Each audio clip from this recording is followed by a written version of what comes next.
Good evening, everybody. On behalf of the American Federation of Teachers and our Share My Lesson, not 1 million members, now 1.5 million members, I'd like to welcome everyone to this evening's webinar on immigration. My name is Kelly Booz, and I direct the AFT's Share My Lesson and oversee all of our digital resources that we provide to pre-K through 12 educators, just like you. So, ERIKA, how are you today? I'm great this evening and excited about tonight's call. How are you? I am great. So I get to kick this off and turn this over to ERIKA Henderson, who's the program associate with Memphis. We have both ERIKA Henderson and our VIP guest today, Sonia Nazario. Their bios are in the platform as well, which you can read this. But I want to just take a moment just to say thank you. Share My Lesson benefits from over 300 different partners, and Facing History is really an exceptional partners of ours. We have done so much fun, incredible work together, including this webinar and bringing some really, really rich content online through these webinars and other resources that they create. They're incredible, and they've got incredible resources. And if you haven't been using their resources, I'm sure you will tonight.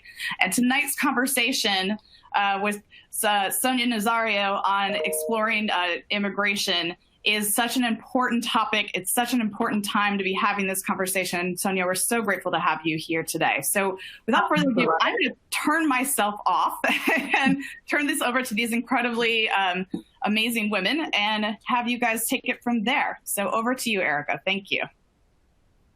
Okay, thanks so much, and good evening, everyone. So I'm excited to talk to you about our agenda for the evening. We won't be with you long, but it's power-packed.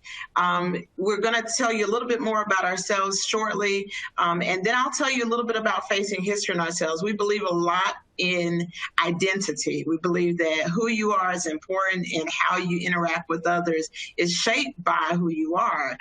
So we'll be talking about who Facing History is, and then we'll have a conversation with Ms. Sonia Nazario. I'm totally excited. I'm coming from an educator standpoint myself, and so I think that you're going to really enjoy hearing more about this book and even more about the topic. Then we'll have some classroom connections on how you can specifically use some resources in the classroom, and then we'll open up the floor for questions and answers from you all as audience members. So without further ado, our VIP guest this evening is Dr. Sonia Nazario. She's an award-winning journalist whose stories have tackled some of the country's most intractable problems: hunger, drug addiction, immigration, and she's won some of the most prestigious journalism and book awards, including 2 Pulitzer Prizes. She was a finalist for a 3rd Pulitzer Prize in public service. She is best known for ENRIQUE'S journey, her story of a Honduran boy's struggle to find his mother in the U.S., published as a series in the LA Times. ENRIQUE'S journey won the Pulitzer Prize for feature writing in 2003. And I am an educator by heart. I've been in education for over 20 years. I've served as a principal, an assistant principal, a literacy coach, and now a program associate, an associate program director for Facing History ourselves. My background is English. So for those of you who are also English lovers as myself, I have some treats for you tonight. I am a graduate of Union University in Memphis, Tennessee, and of Lamont College as well, as National Louis University in Chicago. So we have a question for you. You've heard the title, Facing History in Ourselves.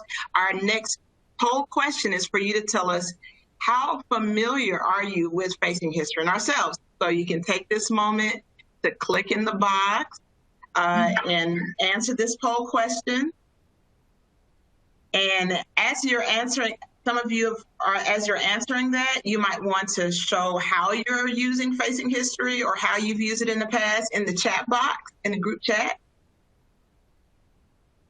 The choices, I'm brand new to Facing History. What is a Facing History? I've used some of your resources, or I'm a seasoned, we call you a Facing History fan, like myself. I started off as a Facing History fan until I finally was able to work with the organization, and it's been incredible. So we want you to check one of those 3 boxes and let us know how familiar you are.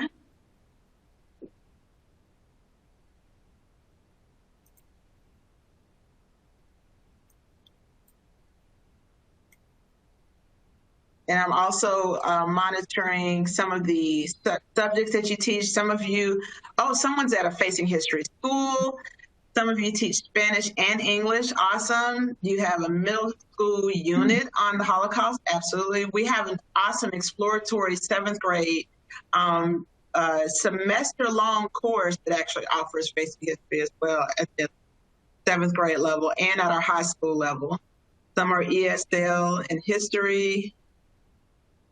And you've seen our Reconstruction unit. Awesome. And then there are a few that are brand new to Facing History. That's awesome.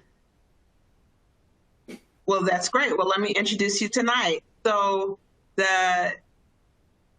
here are some of our results. We have a lot who are brand new to Facing History, and then a few who are seasoned. So welcome all seasoned folks and folks who are new to Facing History. Here's a little bit about us.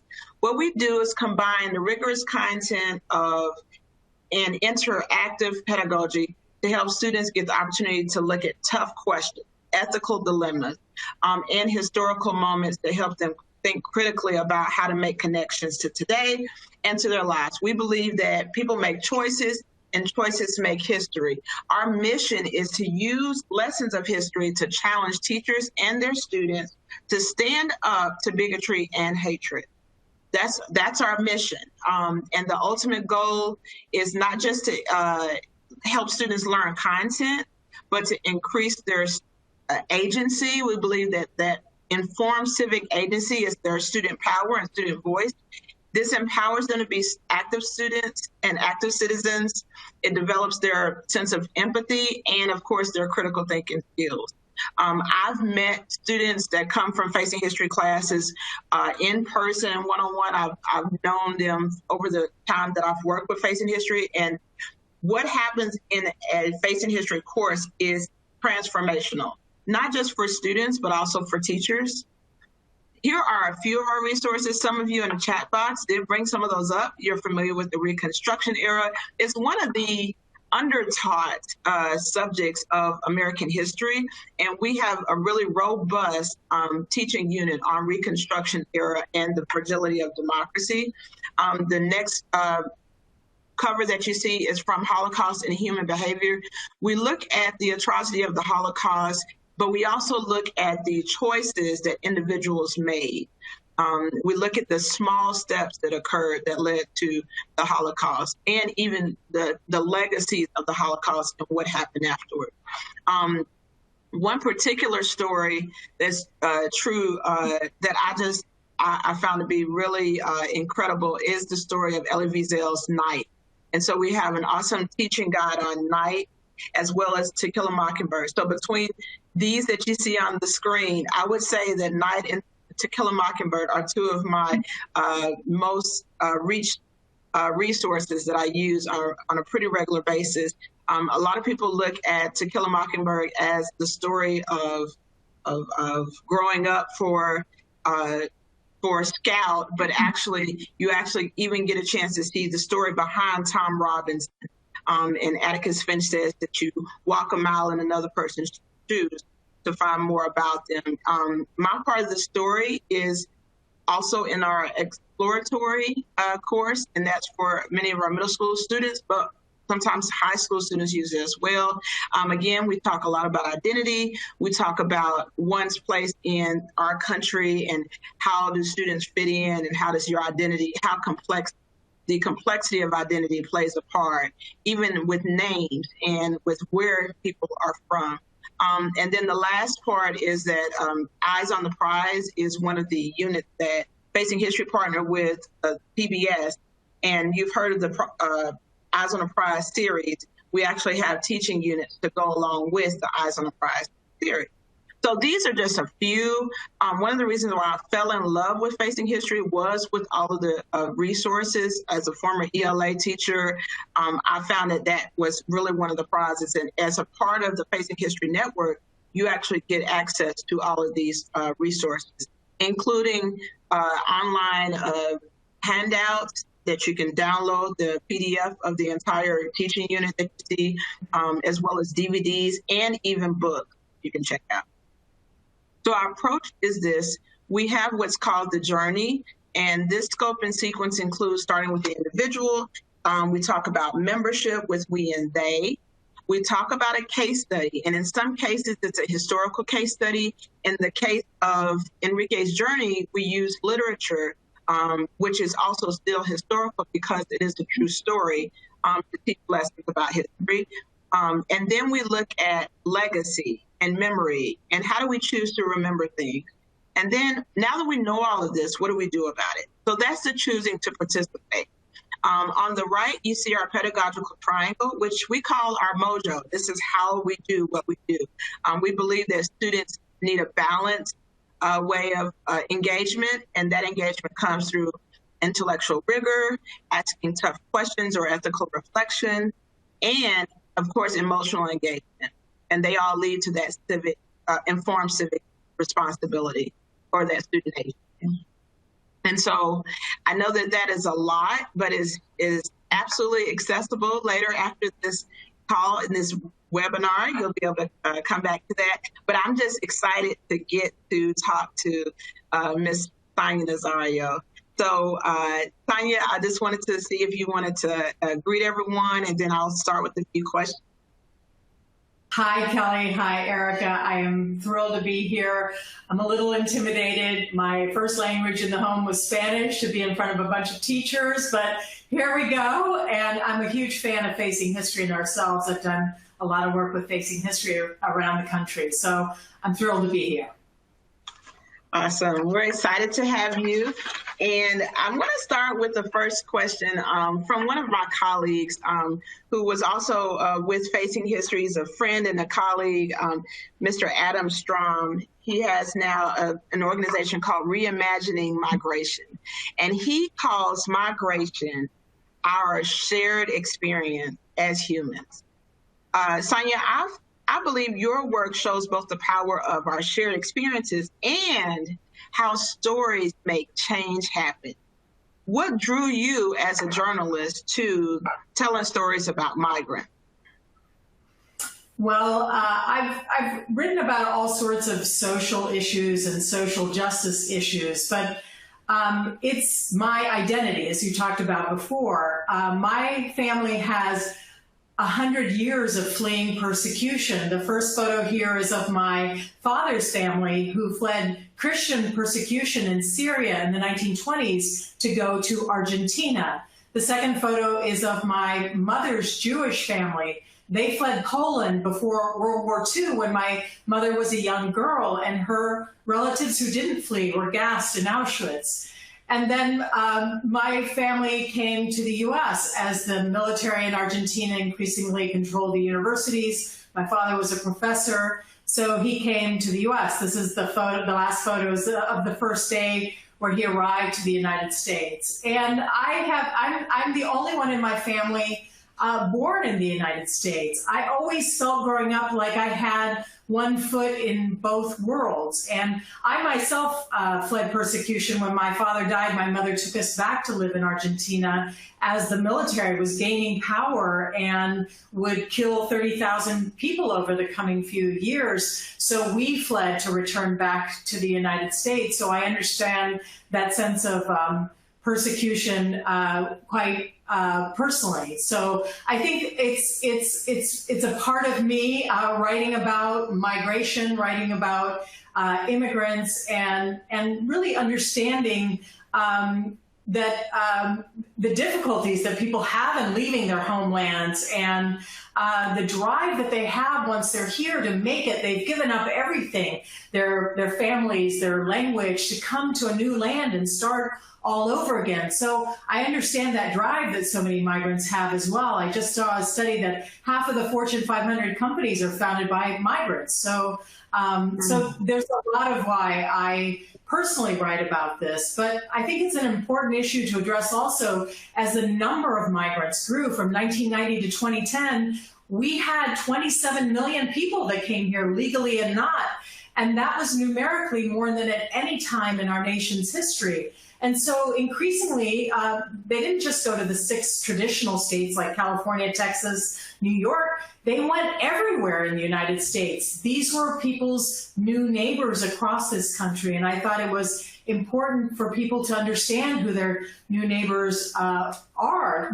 For 1 in 4 Americans, immigration is their biggest issue.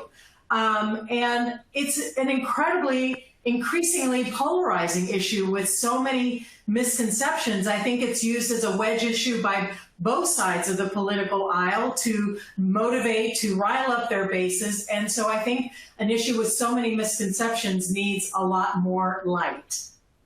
That's good. So you've actually even gone into some of the next question I was going to ask about why this is such an important issue.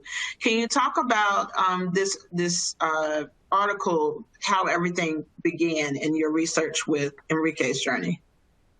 Well, I've continued, I reported ENRIQUE'S journey in 2000 and 2003, the story of this mother who came from Honduras and left her children behind, and then the incredible journey that her son makes to come and find his mother after not seeing her for 12 years. But this is a story that continues, and there's been a huge shift in who is coming to this country and why they're coming to this country and how we are treating them once they arrive to this country. And so I went back to ENRIQUE'S neighborhood in 2014 to report that story that you were just showing, the red cover, the children of the drug wars. It was on the cover of the opinion section of the New York Times. But traditionally, it was single Mexican men who came to the United States. But now there's been a real shift in the last decade. It's mostly families and children from 3 countries in Central America, Honduras, Guatemala, El Salvador, that have become some of the most violent countries on this earth. And what we saw as a result of that violence in these countries was that in 2014, you just skip forward to the next slide, it shows this huge surge of unaccompanied immigrant children who were arriving at our border, our southern border, by themselves with no parent by their side. It jumped tenfold suddenly. And in fact, this year we'll have we just concluded the fiscal year, 73,000 of these children coming alone were apprehended on our southern border, the highest number ever recorded. And so in the past, we mostly had people coming for a better life. But now what we were seeing when I went back to ENRIQUE'S neighborhood were increasing control of these neighborhoods by gangs and by narco cartels. And the second image here shows that the United States spent about $8 billion in the past decade or two to try, in our war on drugs, to try to slow the flow of cocaine. It starts in Colombia and Latin America, the cocaine, and those red lines are drug flights. And they used to come to the Caribbean and those drugs would go on to the US. But as we squeeze those drug routes, the US, you and I as taxpayers, the narcos, the drug flights turned left and they started landing 4 out of 5 of those drug flights in Honduras. And Honduras, the country that ENRIQUE is from, the boy that I wrote about, developed the #1 homicide rate in the world of countries not at war. And so what we saw are these neighborhoods that are controlled by gangs, controlled by narco cartels, where boys as young as 10, 11 years old are forcibly conscripted to join the gangs. They're trying to control that turf to move those drugs north or sell those drugs in these neighborhoods. And increasingly girls are told, like the girls that I saw in ENRIQUE'S neighborhood, you're pretty, you're going to be the girlfriend of the gang leader, and if you refuse, my gang will exterminate your whole family here in Honduras. So we saw a real shift in what was happening in these countries, and it was mostly the push factors, this fire in their country, this violence that was pushing these children and these migrants out, and that's what we're seeing at our southern border now.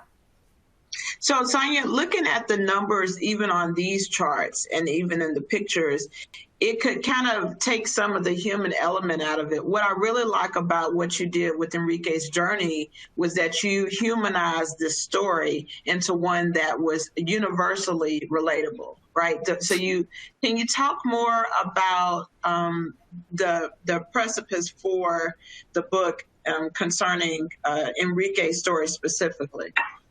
Sure. So the story for me started with a conversation I had one morning in this house that I'm in right now in Los Angeles with the woman in the first image. Her name is Carmen, and she used to clean my house twice a month. And I thought she just had one young boy. And one morning I asked her, "Are you thinking about having any more children?" And she was normally chatty and happy, and she just went stone silent, and she started sobbing in my kitchen. And she told me about these 4 children that I knew nothing about, that she said she had left behind in Guatemala, where she was from, in Central America.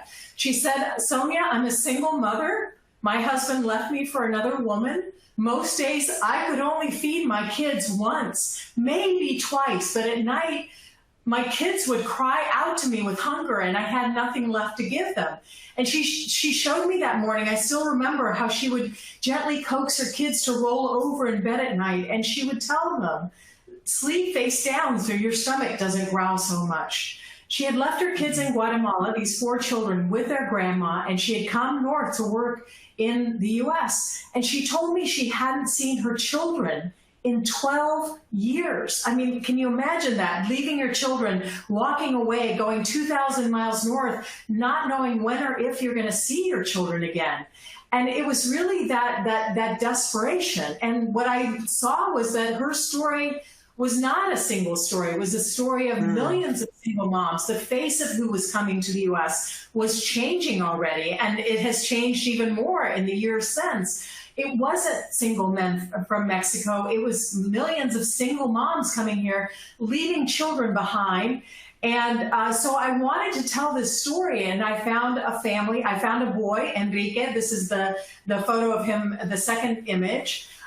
He is from Honduras, and when he's just 5 years old, this is his kindergarten snapshot, mugshot, shortly after his mother leaves him in Honduras, and she comes north. And after 12 years of not seeing his mother, she promised she would return quickly. She would send for him quickly, but life here in the US is a lot tougher than advertised, and these separations from moms stretch 5 or 10 years or even more. This is an incredibly common story in the United States. And so these children set off on their own on this journey across Mexico to come and find their mothers in the United States. And they often make this harrowing journey on gripping onto the tops and sides of freight trains to come and find their mothers. And so I found Enrique when he was already in northern Mexico. He was on his 8th attempt to get through Mexico. He had been deported 7 times by Mexico. And I spent 2 weeks with him there. He was on the muddy banks of the Rio Grande, just struggling to survive.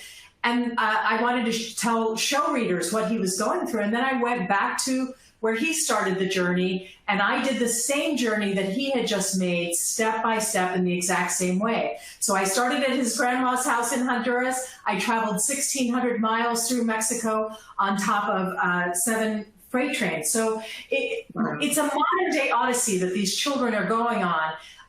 There are gangsters that control the tops of the trains, bandits alongside the rails, corrupt cops, a whole host of people trying to hunt them down, rob them, rape them, beat them, deport them.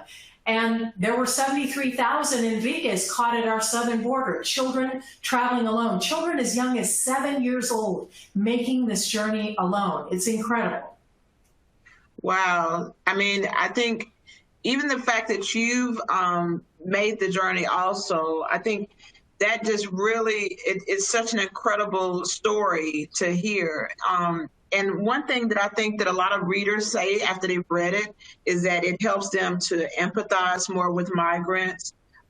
It even helps them to see asylum seekers and refugees and immigrants in a different way. Was there a personal influence for you or a key moment that kind of shifted things even before you met Enrique that caused you to increase your, what we call your universe of obligation, or to kind of shift?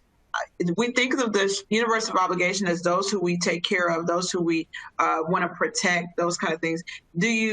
Was there a key moment for you or a personal influence like that? Well, I think certainly the woman who cleaned my home and seeing what she was going through. And I think many people have this experience with people who clean their wastebaskets at night in their offices, or who clean their homes or take care of their children. Often these women are taking care of children and loving that boy that they take care of, but they're not there to see their own son take their first few steps or hear their daughter's first words. But I think for me also the empathy, my urgency to act, to not just write about these things, but to become an advocate and become an activist, which has been a difficult journey for me, also was sparked by seeing a 7-year-old boy in Los Angeles immigration court. When children come here, any immigrant comes to the United States, and you have to go to immigration court to prove that you should be entitled to stay here legally. You know, if you commit a crime in the United States and you can't afford a lawyer, a public defender is going to be assigned to you, but not if you're an immigrant, even a child. And so I watched the 7-year-old boy in immigration court shaking like a leaf, standing before that judge, being asked to present a complex legal asylum case. 2/3 of these children can't afford a lawyer. And so you know, there are 24 babies that went to immigration court last year with no lawyer by their side. And this just struck me as wrong. And I wanted to try to be more of an advocate for these children. I wanted to try to break down what I see as a very complex and very polarizing issue for readers, because I think that too often we get misinformation both from the left and the right on these issues. And often what I have said in my subsequent stories in the New York Times, where I'm a contributing opinion writer on these issues, have pissed off both the left and the right. But I think it's really important today, when the nature of who's coming has changed so radically. Children who are fleeing for their lives. You know, after World War II, during World War II, the U.S. turned away a ship with 900 Jews on board, and we wouldn't let them dock at our shores. We wouldn't let Anne Frank's family come to this country when they applied in 1941. And when that ship was turned back, hundreds of those Jews were murdered in the Holocaust. And we, the U.S., Eleanor Roosevelt, became leaders after the war in the modern-day refugee movement, and saying, we will not turn people back to their deaths. And yet I feel this is what too often we are doing today with children and women who are running for their lives from these very conflicted countries that are our neighbors in Central America. So this is another reason why I think we need to expand our universe of obligation. You know, I'm not an open borders gal, but I believe that when it comes to refugees and people who are seeking asylum, we need to do our part if we're asking the rest of the world to do so as well. That's really good. And so in the book, you talked about a village of people who took an upstanding role in a different kind of way. Could you talk about those people that helped in a way that wasn't necessarily kind of typical for the children who were going through those struggles of trying to escape?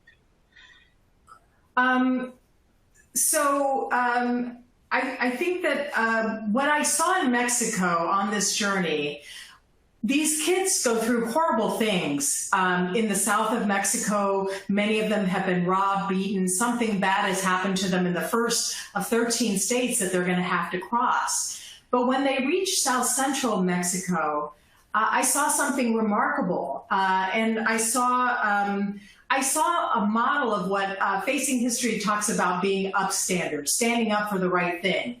And I saw upstanders that I think all of us can emulate, that when you see a human being in front of you that is in need, to try to live your life with an open heart, to try to act, to help that human being.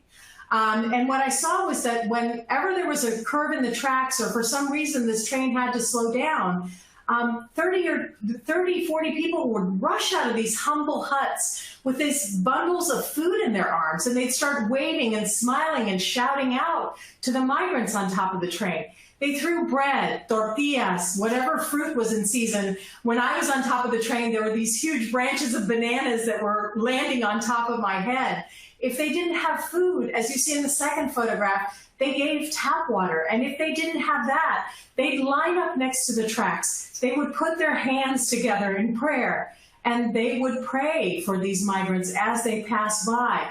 These are the poorest Mexicans along the tracks, but they were giving a little of what they had to strangers from other lands. And all of these people told me, you know what, Sonia, I'm doing this because it's the right thing to do. It's the Christian thing to do. I may not have read the 92 references to the stranger in the Old Testament, but I know that this is what Jesus would do if he were standing in my shoes. And these people were a model for me in deciding to step forward and be less of an educator, less of a bystander, and more of an activist, of an advocate, of someone who stands up for people who are in need, like these migrants. Mm-hmm. Absolutely. Absolutely inspiring. So then go ahead.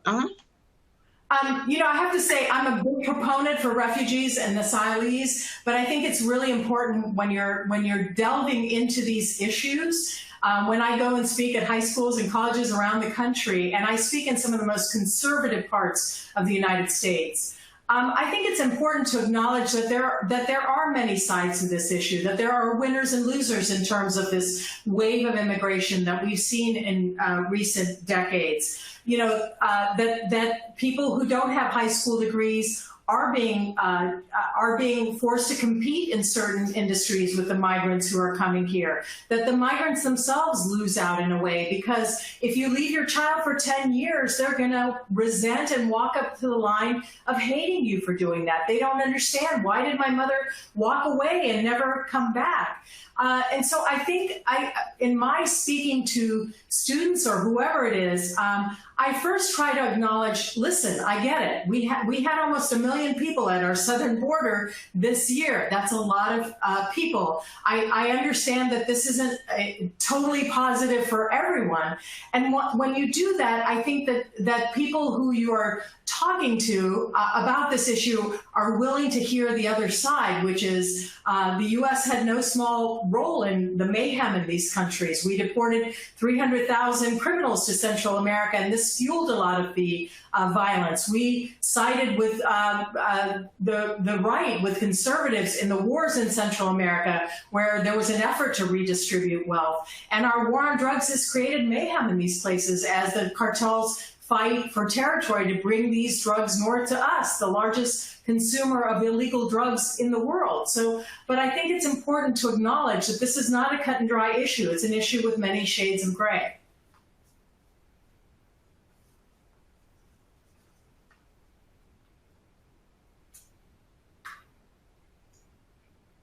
Can you still hear me? Hello? Yeah, I can hear you. ERIKA, did ERIKA drop off? I think she did. Yeah, let me just say one last thing as she's coming back on. And there are some questions too, so yeah, please keep going. Okay. I mean, I think the other thing that I really emphasize on the immigration issue is that today we really have to deal with the root causes of what's pushing people out of these countries in terms of the violence, the corruption, very weak government institutions. Honduras is basically a narco state today, and there were things that the U.S. Was doing in terms of foreign aid aimed at trying to change those conditions in those countries, and unfortunately a lot of that foreign aid was completely cut off, and now a little bit of it has been restored in the last couple of days. But I went to Honduras, and I've reported on U.S. Violence prevention programs that were started in Los Angeles and in Boston. And I went to the most violent neighborhood in the murder capital of the world, San Pedro Sula, Honduras. And there the U.S.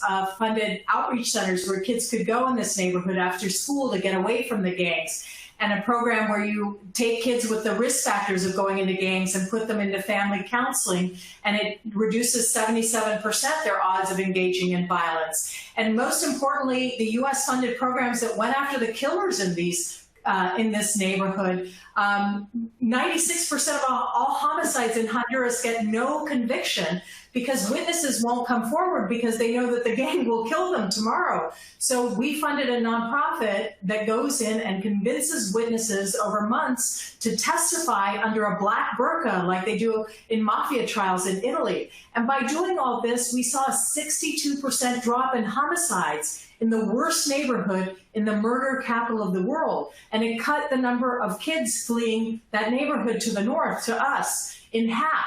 This works, and we should be doing more of this.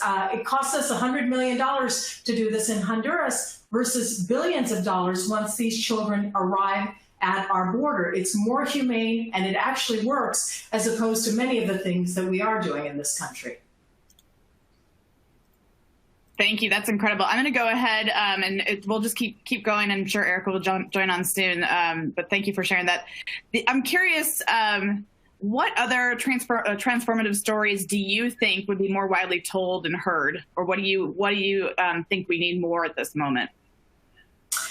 Well, Facing History talks about how a single story told over and over again, the lie told over and over again, can become the dominant narrative. And so I think it's really important to show what is going on in these countries that is pushing. 6 in 10 people at our southern border are coming from these three very violent countries in Central America. And so this is what I try to do in these recent stories in the New York Times. I spent 5 weeks in ENRIQUE'S neighborhood earlier this year. I'm back in therapy because of that. I had a resurgence of my post-traumatic stress. But in the middle story, I'm writing about why so many women are fleeing these countries now. And I went to the 3rd largest city in Honduras, Choloma, and 4 in 10 women who are murdered, increasingly these women are being recruited by the narco cartels forcibly to sell drugs because they think that a man is more likely to buy drugs from a woman. And when they try to leave that, or they try to leave a gang boyfriend, they are murdered brutally. 4 in 10 are murdered in a way that goes far beyond what's necessary to actually kill them. And so women were telling me in this neighborhood that they strip women down like they're chickens. They take off their arms and legs, their breasts, their buttocks.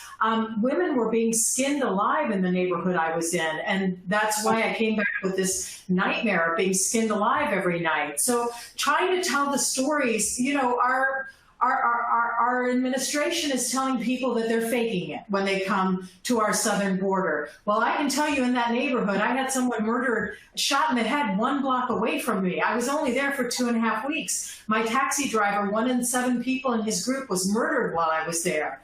I can tell you that they're not faking it. The last story that I wrote about in the New York Times, these are on the cover of the Sunday opinion section, Pay or Die, is looking at the complexity of this problem in these countries that we have to help address. How extortion and corruption are driving people to leave because they give up on their countries. They give up that there will be any positive change in their countries. And 30 to 40% of the revenue of Honduras is going to corruption, into the politicians' pockets. Just to give you an example that might, hit home with the teachers here, there are 85,000 teachers in Honduras, but 30,000 of them are fake teachers. They are ghost teachers. They don't exist. They were given a paycheck because they had sex with the right person, or they paid a bribe, or their family was owed a political favor. In ENRIQUE'S neighborhood, there's not only fake teachers, there are whole ghost schools. And this debilitates these countries. And so that's why I believe the U.S. needs to help fight to reduce corruption and reduce violence in these countries. That is what will work versus building a wall. The Chinese built the mother of all walls, and it did not keep out the Mongols. But there are actual solutions, and that's what I want to really write about, in addition to humanizing why people are coming here. Thank you so much for sharing that. I think I know ERIKA might be on the phone right now, but I just want to say, if I didn't hate the idea of fake news and all the stuff that went around it, now I can understand I your PTSD. Wow, I feel like I'm having it just hearing your stories, Right. and this idea of fakeness is just incredible. I'm going to Erika. Are you there? I am Okay. here. I apologize for that, not being able to have that internet. So I had one last question. Can you hear me? Yes. Okay. So Erika, really quickly before you go, start the question. I have just put up the next poll question. So while you're asking the question, you folks that are on, you can answer the question of do you teach about immigration in your classes? And there's several responses. All right, Erika. Okay, awesome. Thank you. So you may have already talked about this, Sonia, but are there other transformative stories that you think should be told more widely and heard? What do we really need at this moment? Yeah, I was just talking about how I think we really need to understand what is happening in these neighborhoods. And as foreign staffs have been cut back at newspapers, we see less and less of this. So I think it's important to go in these neighborhoods and show that girl who's being forced to be the gang leader's girlfriend, show that 10-year-old boy who's being told you must work for the gang or we will kill your family.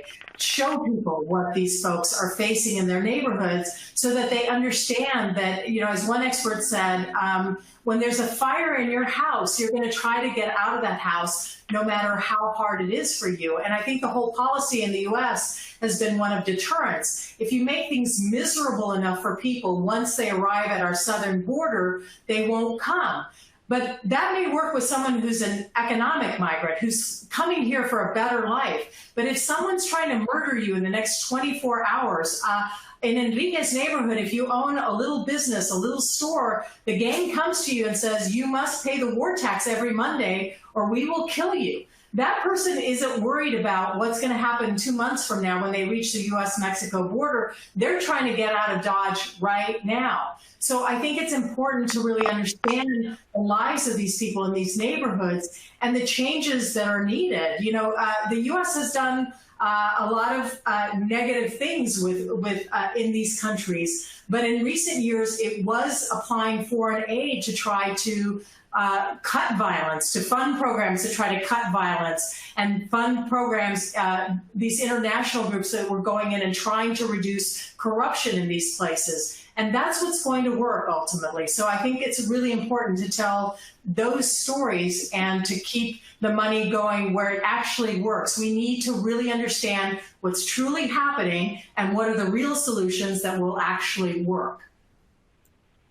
And Erika, I don't know if you can see your screen, so I went ahead and just showed the results of do you teach immigration in your classes? So it's kind of a mix all over all three of the responses of a significant time, a short amount of time, or don't currently teach the immigration. I do want to do a quick 5 second just to mention about 10 more minutes and several questions coming in. Yeah. I would urge more of you to teach about immigration. I know it's difficult to do these complex, polarizing issues, but if you don't, you leave a void that's filled by our increasingly polarized media landscape, whether it's MSNBC or Fox News, that both have a slant on this issue, that are not necessarily telling the truth on both sides about this issue. So I think with these polarizing issues, controversial issues, it's even more important to step in and try to tell as close to the truth as you can. Absolutely. I totally agree that teaching it also helps students to be able to navigate multiple resources to kind of learn more about it by what they're seeing online and reading in the newspaper as well. So now, are there some questions that have come in, Kelly, as well, that you guys are? Yeah, I'll go with the first one. I work in a county with a large migrant population. How do you teach the students about the immigration issues facing our country without appearing to favor one side of the argument or another? Well, I go through kind of what we've been trying to do on this issue for the last 30, 40 years. I talk about we were spending $20 billion a year on border enforcement, and yet 97% of people who try repeatedly to get across that border are able to do so, the studies show. Most people who have become unlawful in this country in the last decade never came across the border. They came on an airplane with a visa and overstayed their visa, and the wall will do nothing to stop them. So I talk about border enforcement, guest worker programs, which have been the second thing that we keep trying. The big one was the Bracero program that ended in 1964. The problem is that you're supposed to be a guest worker for a time and then go home after a certain date, but more than half of the Braceros didn't go home, and that created the foundation of the wave of migration that followed from Mexico. And then I talk about the third thing, legalization, which would be great for people who are living in tremendous fear right now. I mean, these moms and dads are afraid to step out of their homes because they could be picked up and again separated from their children, their US-born children. But when we last did that in 1986, we went from 3 million people here unlawfully to 1 million people came out of the shadows legalized. But then they told friends and family down south, come on up. And they did. And we went from 3 million to 1 million to 11 million. I suck at math, but that didn't work as our politicians swore that this would end unlawful migration as we knew it. So I think from my perspective, you need to be honest that the approaches pushed by politicians both on the left and the right have not been successful if the goal is to slow the flow of migrants and keep more migrants at home, which is where, believe it or not, most of them would rather live. They'd rather be able to stay in their home countries and not fear for their lives and be able to feed their kids and send them to school past the 3rd grade, which is all my former house cleaner was able to do. And so I believe that we need to work on the root causes of the violence, work to help address some of these problems. And in the meantime, I believe in the tradition of our laws. We pass laws that say that if you come to our border and ask for asylum, we should allow you a process which lets you prove whether you deserve asylum in this country to stay here legally or not. And I believe that we should have compassion towards people who are running for their lives and reach our border instead of throwing them in these horrible prisons like the one 2 hours away from here in California, where there's maggots in the food and there's 3 people died in 3 months from lack of health care. We have people dying in immigration prisons, children who are dying. The feds went in and inspected this prison. They looked at 20 jail cells, and there were nooses hanging from 15 of them in this prison called Adelanto here in California. No one had even bothered to take these nooses down. I think instead of jailing people while their hearings are ongoing, slap an ankle monitor on them. The problem isn't that they don't show up to immigration court. They do show up to immigration court. 9 in 10 asylum seekers do show up to immigration court. I think more compassion on the front end, better due process. If you're a child, you shouldn't go to immigration court with no lawyer by your side. But, and this is the part that liberals don't like of what I say, I think that if you lose your asylum case, we have to be a country with a rule of law. I've lived in a country with no laws, Argentina. You don't want that. And we can't allow in everyone from the world. So I believe if you lose your asylum case, if you have been given real due process, I should roll out and deport you if you lose your case. I think what riles so many Americans is we have a court system, and if you lose, you just blend into the word work and you stay here unlawfully. And they don't like that, and I understand that. So I think deport people who lose their cases, not people who have been here 30 years and have 5 children, and you're again going to tear that family apart. So work on what's going on in these countries, be more compassionate, but have an element of the rule of law so people feel like there's a system and it's being abided by everyone. Sonia, so thank you. I wanted to step in real quick and say we have a slide that shows what the teaching guides and the multiple copies of ENRIQUE'S journey looks like. We also have a slide that talks about that continuing debate over immigration. That's one of our teaching ideas on the Facing History website, as well as the explainer that gets into some pieces of what migration is and just some of the factual details as well. Kelly, did you want to go into next steps, or? Yeah, I know that time is ticking away from us. Yeah, no, I think, Sonia, if you could take one more question. Yeah, and if I can just say one last thing. The most amazing part of this journey for me is that so many schools have, and facing history schools have used this book as a common read. Junior highs, high schools, universities, 100 universities have selected it in that way. And I love preaching to the converted, but what I most love is that university in Indiana or Alabama that makes all of their students read the book.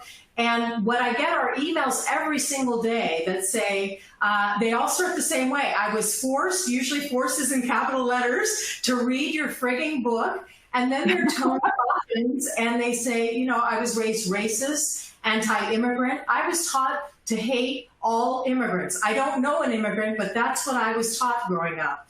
You put me in the shoes of a migrant boy, a boy who's willing to go through a hostile world to reach his mother, such a universal story. And it changed my perspective. And I've seen these kids, afterwards they go on spring break and they build homes for single moms in Honduras and schools and water systems. And they launch microloan programs and they hold dance-a-thons to come up with money for prosthetic legs for migrants who lose their arms and legs riding on top of freight trains. These kids do amazing things when they feel empathy for these migrants and they understand them. So I'm hoping to see more of that. Great, thank you. And I'll end with this final question since we are running out of time, and I'll let you know that there's a lot of really incredibly rich questions in here. So we have those all recorded. I'll share those with you, Sonia, after the fact, and maybe we can see if there's a way to get share some responses. But more of a just general question: is there any update on Enrique and the members of the family? This person says that she uses your website, but last time she checked, she didn't see an update. I think the update is maybe a year old. So Enrique just had another baby. Enrique, you know, when he crosses into the United States, he starts sniffing glue when he's a young boy to numb the pain of being passed from relative to relative and not having his mother around. And he vows when he crosses the border that he will leave that behind. And as we all know with addiction, which is a disease, although some days I want to throttle him, that it's very hard to stop once you start. We have a whole opioid epidemic in this country. Yeah. And so he's had his ups and downs, to be honest. Sometimes he's great and sometimes he's not.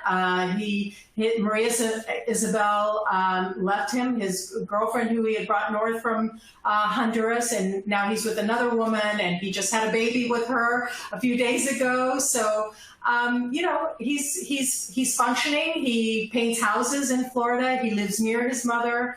But mostly Maria Isabel, his former wife, and his mother are raising his children.